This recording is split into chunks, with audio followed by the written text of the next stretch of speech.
Perth test में पाकिस्तान को बड़ी शिकस्त का सामना करना पड़ा। टीम अपनी गलतियों और कमज़ोरियों से ही सीखती है। सर्टनली उम्मीद की जानी चाहिए। उम्मीद कर रही हैं, प्लीज़ करें। उम्मीद हाँ, आपको कह रहा हूँ कि उम्मीद करें कि पाकिस्तान टीम जो गलतियाँ पर्थ में कर चुकी है, मेलबर्न में उसे नहीं दोहराया जाएगा। ओके, सो इसी उम्मीद पे हम और लोगों से भी उम्मीद करवाते हैं, जैसे कि दिन का आगाज करेंगे, जैसे कि यहया हुसैनी साहब हमारे साथ मौजूद और हैं सिकंदर बख्श हमारे साथ मौजूद हैं। सो यहया, आप भी ये उम्मीद कर रहे हैं कि जो गलतियां हमने पहले की हैं वो हम इस टेस्ट मैच में नहीं दोहराएंगे?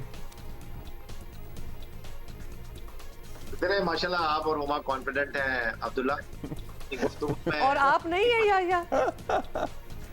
देखिए, हम साल का इख्तिताम है ना, तो हम जरा पॉजिटिव नोट पे एंड करना चाहते हैं। हाँ, तो आज पॉजिटिव नोट पर ही स्टार्ट हुआ है अब्दुल्ला। वैसे जी बिल्कुल, वैसे मैच तो वाकई अच्छे नोट पे स्टार्ट हुआ। वो अगर तीसरे ओवर में अब्दुल्ला कैच कर लेते तो जो शान का टॉस जीतकर पहले फील्डिंग का फैसला था वो बिल्कुल अच्छा हो जाता।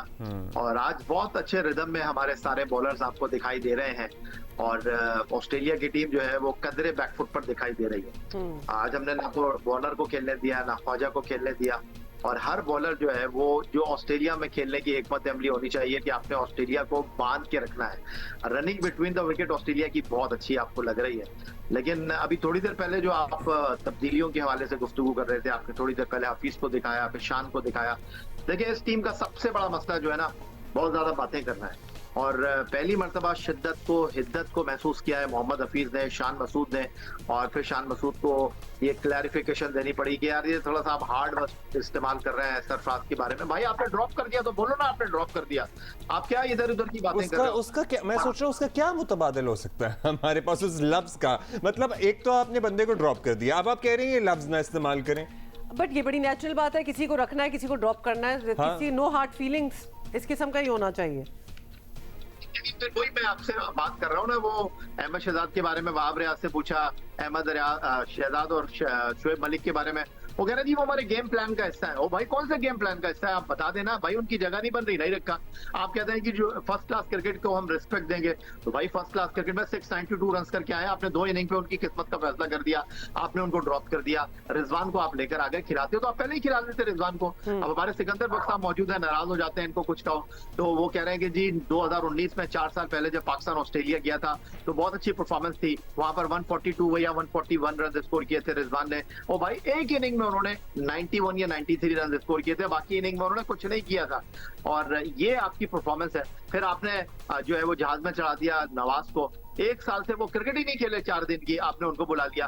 तो आप किधर जा रहे हैं मोहम्मद हफीज साहब? क्या आपकी सिमत है वहाब रियाज साहब? पता ही नहीं चल रहा, क्या कुछ रहे कर कुछ रहे नहीं। समत का तो तयन नहीं हो पा रहा बहुत अरसे से, और पता नहीं बड़ी हैपहाज़र्ड तरह से मामला चलाए जा रहे हैं। से कुछ चलें, it's a good start to the day 1 और 2 विकेटें हम ले चुके हैं 114 पे। अभी ज़रा बारिश की वजह से मामला रुका हुआ है, बट अदरवाइज ये कह देना कि भाई ड्रॉप का वर्ड बड़ा हार्श है, और क्या कहें इसका। नहीं, वो तो आप सही कह रहे हो, ड्रॉप करने का मकसद है ड्रॉप कर दिया। रेस्ट कर रहे हैं तो यानी कि क्या वो होटल में बैठ के रेस्ट कर रहे हैं, ये मुझे नहीं पता। या रेस्ट कर रहे हैं तो अपनी मर्जी से करता है ना, आपने उन्हें नहीं खिलाया तो उसका मतलब है आपने उन्हें नहीं खिलाया। होटल में उनको दिखाना चाहिए कि होटल के कमरे में वो बैठे रेस्ट कर रहे हैं, मतलब बेचारे को मतलब ड्रॉप कर दिया आपने, ड्रॉप कर दिया यार, अब क्या रेस्ट कर रहे हैं। हाँ। अच्छा, अब या कह रहे थे कि मैं नाराज हूँ, मैं बिल्कुल नाराज हूँ। 2 लड़कों ने पिछले जो टूर था, एक तो बाबर ने 210 रन किए थे, मैंने कहीं लिख के रखा था, वो मुझे पेपर नहीं मिल रहा, और सेकंड हाईएस्ट स्कोर रिजवान का था। इस बेसिस पे मैंने कहा कि रिजवान ने वहां पे 177 रन या 172 रन किए, तो जब आपने सेकंड बेस्ट आपका स्कोरर था, ठीक है 191 किए होंगे, बाकी रन तो किए थे उसने। इस बेस पे मैं कह रहा था, और कहते हैं ना कि लेवल प्लेइंग फील्ड होनी चाहिए, दोनों को साथ खिलाते तो फिर मजा आता, देखते कि फिर क्या होता। आपने एक को तो बचा के रखा, एक को अंदर डाल दिया। खैर एनीवे, ये भी खत्म हो गया। अभी ये बात हो रही थी कि हमने आज बहुत अच्छी बॉलिंग की। आई एम सॉरी टू से, या तो किसी ने मैच नहीं देखा बैठ के सुबह से, पूरे लंच टाइम तक हमने इतनी गंदी बॉलिंग की है कि इसकी इंतहा नहीं है। एक कैच जरूर छूटा तीसरे ओवर के अंदर, अगर वो कैच पकड़ा जाता वाकई रिदम बदल जाता। अदरवाइज हमने नए बॉल को इतना जाया किया है, इतना जाया किया कि इंतहा हो गई। कमेंटेटर्स को आप सुन लेते, वो भी यही कह रहे थे, भाई एक जगह गेंद करो, क्या कर रहे हो आप। फिर मुझे एक चीज समझ में नहीं आई, जो उमर गुल साहब से मैं पूछना चाहता हूँ, मेरा पैगाम मैं जरूर ट्वीट करूंगा, उनको भेजूंगा कि भाई पहले नए बॉल पे बाउंसर्स क्यों नहीं करते? आपका वार्नर जो है एक गज बाहर खड़े होकर खेल रहा था, एक गज। वो बार बार दिखा रहे थे कि ख्वाजा अंदर खड़ा हुआ था क्रीज के, वो बाहर। एक बाउंसर आप लोगों ने नहीं किया, एक बाउंसर, एक भी नहीं किया। 2 घंटे के अंदर एक बाउंसर नहीं किया। कमेंटेटर ने भी उसका जिक्र किया। हमने पहला जो सेशन था लंच तक का, बिल्कुल जाया किया है, नए गेंद को जाया किया। हाँ, कैच एक छूटा है, बाकी इधर उधर से निकल गए। आपको पता है 12 बाइज हुए, 12 बाइज, उसमें से तीनों के 12 बाइज हैं, उनमें 4 चौके हैं जो कि डाउन द लेग साइड है। यानी कि एक बाउंसर करके उसने सर के ऊपर से फेंक दिया, 2 डाउन द लेग साइड गेंद करा दी। हमने बिल्कुल जाया किए पहला जो सेशन है। अगर ऑस्ट्रेलियन इतना खराब खेल रहे थे, अगर अच्छी बॉल हो जाती, इनके 4 से 5 आउट होने चाहिए थे। मामला बदल जाता। आपने तो बखियो धेड़ के रख दिए। हम तो थोड़े नहीं, सही हम बड़े थोड़े से पूरी उम्मीद थे। आपने कहा कि सिकंदर साथ आपने अच्छा गेस्ट भी मार लिया ना। हम कौन सा पिछले पूरी इनिंग हमने अभी तक जो है, हमारे लिए तो बहुत अर्ली है ना, तो हमने नहीं देखी। इन्होंने जो बॉलिंग अच्छी की है वो लंच के बाद आकर की है। जब गेंद पुराना हो गया तो रिवर्स हो रहा था, अंदर भी आ रहा था। मैं तो पहले बॉल से देख रहा हूँ मैच, बैठा यहाँ पर। तो पहला 2 घंटे इन्होंने जाया किए। मैं उमर गुल से सवाल कर रहा हूँ ना, इसीलिए। आपने ट्वीट भी करे ना, अभी उनका सवाल नहीं आप तक, आपका सवाल नहीं पहुंचेगा उन तक फिलहाल। मेरा सवाल ये है कि पूरी पाकिस्तान टीम को नया गेंद करना नहीं आता। मैं तो इस बात पे हैरान। हाँ, उसका रिदम एक थोड़ी देर के लिए आया था। अगर 100 गेंदें की हैं तो 25 गेंदें उन्होंने अच्छी की हैं, 75 गेंदें इन्होंने खराब की। लंच के बाद बहुत अच्छी गेंद। मगर याह्या आपकी शायद राय से मुख्तलिफ हैं। और दूसरी बात ये कि अभी वो याह्या ने पता नहीं मैच देखा है नहीं। अच्छा चले, मुझे पूछने तो दें। याह्या ने अभी से कोई कह रहे थे कि भाई आप सरफराज को और रिजवान को इकट्ठे भी खिला सकते थे, and maybe there were other people who have not been performing well consistently like Imam as well. उनकी जगह आप उनको बाहर करके basically why did the choice have to be only between Rizwan and Sarfaraz? देखिए, अब्दुल्ला और उमा बात दरअसल ये, मैं बिल्कुल बुरा नहीं मानूंगा। और सिकंदर बख्श साहब कह रहे थे पता नहीं मैच देखा नहीं देखा। बिल्कुल मैच देखा है मैंने, और मैं बिल्कुल अपनी इस बात पे अभी अड़ा हुआ हूँ कि भाई बहुत अच्छी बॉलिंग की है शाहीन शाह अफरीदी ने, मीर हमजा ने, जिनको आज टीम में शामिल किया है, हसन अली ने बहुत अच्छा बॉल डाला है। और मैं तो कोशिश करता हूँ दलाइल से गुफ्तगू करूँ। आज ऑस्ट्रेलिया इस वक्त 2 की औसत से ऊपर बैटिंग कर रहा है। अगर आप अच्छी फास्ट बॉलिंग कहते हैं बाउंसर मारने को, तो सॉरी टू से मैं इससे इत्तेफाक नहीं करता। आज जब ऑस्ट्रेलिया ने पहले 20 ओवर में बैटिंग की थी, उनका स्कोर था 56 रन। इट मींस कि वो 2 की एवरेज से भी बैटिंग नहीं कर रहे थे। हाँ, जो सबसे अच्छी बात थी वो running between the wicket Australia की बहुत अच्छी थी। ये जो कुकूबरा का बॉल है, उसके बारे में कहते हैं कि जी आप पहले 15 ओवर अगर इसके ऊपर सर्वाइव कर जाए तो आप मैनेज कर लेते हैं, क्योंकि जब आप ये बॉल स्टार्ट होता है तो उसकी सीम जो है उभरी भी होती है, और जैसे जैसे मैच चलता है उसकी सीम जो है वो अंदर आ जाती है। हम बहुत ज्यादा बात कर रहे थे शाहीन शाह अफरीदी की स्पीड के ऊपर, शाहीन शाह अफरीदी की लाइन और लेंथ के ऊपर। हो सकता है कि जो सिकंदर बख्श लाइन और लेंथ चाह रहे थे वो आपको लाइन और लेंथ नहीं दिखाई दी। उमर गुल के हवाले से आप बात कर रहे हैं, तो भाई उमर गुल के पास कोई जादू की छड़ी तो है नहीं कि वो 2 टेस्ट मैचों में पाकिस्तान की बॉलिंग को ठीक कर देंगे। शॉन टेट जो है वो 1.5 साल रहे आपके सामने, आपकी बॉलिंग है। मैं उस तनाजुर में बात कर रहा था कि आज अच्छे शेप में हमारे बॉलर दिखाई दिए। अब आ जाते हैं हुमा के सवाल की तरफ। वाई, क्यों सरफराज और रिजवान साथ नहीं खेल सकते? भाई रिजवान और सरफराज इसीलिए साथ नहीं खेल सकते, हुमा और अब्दुल्ला के दोनों जेन्युइन विकेट कीपर हैं। 4 साल तक सरफराज को इंतजार करना पड़ा था, और उसकी बुनियादी वजह यह थी कि बहुत से लोगों को उनकी शक्ल अच्छी नहीं लगती थी। बहुत से लोगों ने कहा नहीं यार इसको निकालो टीम से। फिर रिजवान को आप लेकर आए, और रिजवान जो है वो नॉन स्टॉप 4 साल तक क्रिकेट खेले। आपको उनको इसीलिए टीम से बाहर निकालना पड़ा कि उन्होंने रन नहीं किए थे, उनसे परफॉर्मेंस नहीं हो रही थी। एज ए बैट्समैन वो परफॉर्म नहीं कर रहे थे। फिर 2022 के आखिर में और 2023 के शुरू में शाहिद आफरीदी जब चीफ सिलेक्टर थे, वो सरफराज को लेकर आए और सरफराज ने परफॉर्म करके उनका रास्ता बंद किया। अब आप पूछ रहे हैं कि जी रिजवान और सरफराज को क्यों नहीं खिला सकते?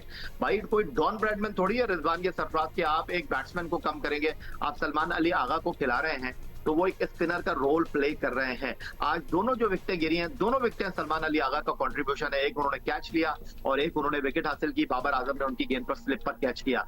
आप बात कर रहे हैं कि जी बाबर और रिजवान क्यों नहीं खेल सकते, भाई यही मसला इस वक्त इंडिया की टीम में चल रहा है, जो आज सेंचुरियन में टेस्ट मैच शुरू करने जा रही है।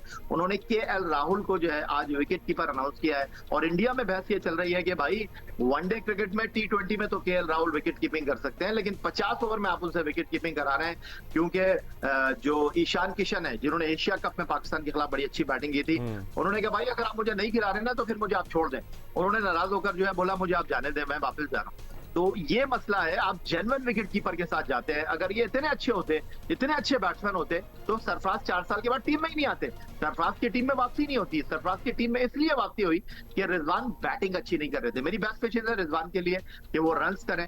और एक बात जो वाज़ेह है कि एक आपको पूरा रन देना चाहिए था सरफराज को, क्योंकि 89 रन पर टीम आउट हुई है। मोहम्मद हफीज ने, शान मसूद ने पूरी नाकामी का टोकरा जो है वो सरफराज के सर पे रख दिया कि उनकी वजह से शायद टीम आ रही है। भाई वो जो सूरमा खेल रहे हैं, खुद कप्तान शान मसूद, बाबर आजम, उसके अलावा अब्दुल्ला शफीक, उसके अलावा सऊद शकील, उन्होंने क्या किया? जो आपने कहा कि जी 89 रन पर टीम आउट हुई है सरफराज की वजह से। और मैं तो सोशल मीडिया पे ये भी देख रहा हूँ कि सरफराज जो है कल नाराज होकर उन्होंने प्रैक्टिस पहले खत्म कर दी थी और बिल्कुल भी वो खुश नहीं है। और ये तो होना ही है ना, 5 साल पहले वो टीम के कप्तान थे, मोहम्मद हफीज टीम में थे।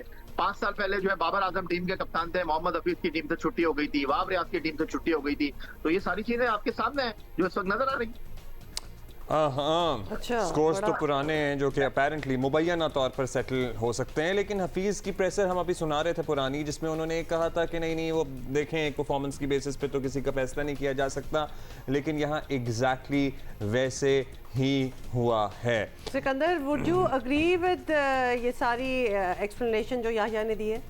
देखो ये बात तो है कि सरफराज को के साथ बहुत ज्यादती की थी उस वक्त, और ये शुरू जब हुआ था कि जब इंडिया से एक मैच था और हमारे एक बड़े कप्तान साहब ने ये कह दिया था कि जी पहले बैटिंग करो। शायद उसने बैटिंग नहीं की थी पहले, और जिसके वजह से जो है ना फौरन उनको, मैंने तो अपने प्रोग्राम में भी कहा था, मेरे पास क्लिप भी मौजूद है, और फिर भट्टी साहब ने उसको सेकंड किया था कि हाँ वो बड़े कप्तान साहब जो हैं उन्होंने बोला इसको हटाओ, वो बाबर को लेकर आओ। उस वक्त उसके साथ वाकई बहुत ज्यादती हुई। वो जो याह्या लॉजिक पेश कर रहा है वो उसमें काफी खुद हकीकत हो सकती है कि सरफराज के होते हुए ये सारे लोग ड्रॉप हुए। मैं नहीं समझता कि इतने जल्दी जो है ना हफीज को, वहाब को जो है रिस्पॉन्सिबिलिटी देनी नहीं चाहिए, इसलिए कि वो ऑलरेडी इनके साथ खेल रहे थे।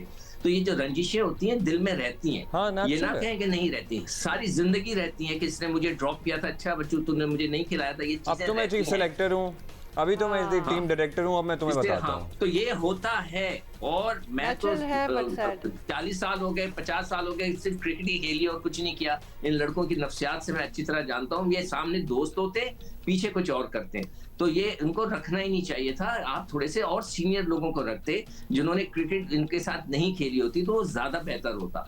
मगर एनीवे, अब बैड लक फॉर सरफराज। इसलिए मैं चाह रहा था, देखें वो पिच जो थी उसके ऊपर रिजवान भी खेल लेते, ये भी खेलते, किसी तरह उसको मैनेज करते तो फिर हमें लेवल प्लेइंग फील्ड का पता चलता, दोनों एक साथ खेलते।